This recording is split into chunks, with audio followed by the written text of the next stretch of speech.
ప్రతి పేదవాడికి double bedroom room కల సహకారం చేస్తామన్నారు మంత్రి శ్రీధర్ బాబు. మహేశ్వరం నియోజకవర్గంలో పలు అభివృద్ధి పనులకు మంత్రి శంకుస్థాపనలు చేశారు. సీఎం రేవంత్ రెడ్డి నేతృత్వంలో ఫోర్త్ సిటీ రావడం చాలా సంతోషంగా ఉందన్నారు. ఇక్కడ అభివృద్ధి పనులను వేగవంతం చేస్తామన్నారు. ప్రజల నిర్ణయాలకు అనుగుణంగా ప్రభుత్వ పాలన ఉంటుందన్నారు. బీఆర్ఎస్ పాలనతో ప్రజలు అనేక ఇబ్బందులు పడ్డారని గుర్తు చేశారు. ఇక మంత్రి పర్యటన సందర్భంగా కాంగ్రెస్ బీఆర్ఎస్ శ్రేణుల మధ్య కొద్దిసేపు తోపులాట జరిగింది.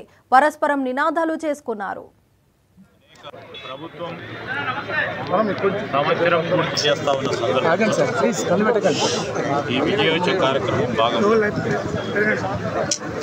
ప్రభుత్వంతో యంత్రాంగంతో ఏర్పాటు చేసిన అనేక అభివృద్ధి కార్యక్రమాలకు శంకుస్థాపన కార్యక్రమాలు చేయడం జరిగింది. ఈరోజు రంగారెడ్డి జిల్లా ఈ నియోజకవర్గానికి సంబంధించి ఇంకా మా ప్రణాళికంగా అనేక అభివృద్ధి కార్యక్రమాలు, సంక్షేమ కార్యక్రమాలు ఈ నియోజకవర్గం నుంచే మరి నూతన కొత్త నగరాన్ని నిర్మించే కార్యక్రమాన్ని కూడా చేపట్టబోతా ఉన్నాం. ముఖ్యమంత్రి రేవంత్ రెడ్డి గారి నేతృత్వంలో మా కాంగ్రెస్ పార్టీ ప్రభుత్వంలో కేవలం మాటలు చెప్పే ముందుకు పోకుండా చేతల ద్వారా ముందుకు తీసుకెళ్లే ప్రయత్న భాగంలో ముందుకు సాగుతూ ఉన్నాం.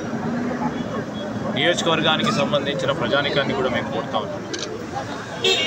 అనేక సమస్యలు ఏవైతే ఉన్నాయో ఈరోజు ప్రజానికానికి సంబంధించి వారి సమస్యలను తెలియజేయడం జరిగింది. తప్పకుండా ఆ సమస్యలను కూడా మరి ఈరోజు ఇక్కడ ఉన్న మా మేయర్ గారు ఈ ప్రాంతానికి సంబంధించి, అదేవిధంగా కేఎల్ఆర్ గారు ముఖ్యమంత్రి గారి దృష్టికి కూడా వారు అనేక సందర్భాల్లో తీసుకురావడం జరిగింది.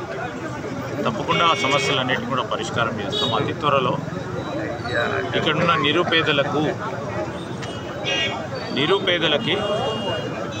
2 బెడ్రూమ్ల ఇళ్ళ కళ అయితే ఉందో దాన్ని అతి త్వరలో నియోజకవర్గానికి 3500 కొత్త ఇళ్ల నిర్మాణ కార్యక్రమం చేయడం జరుగుతుంది. ప్రభుత్వం సంవత్సరం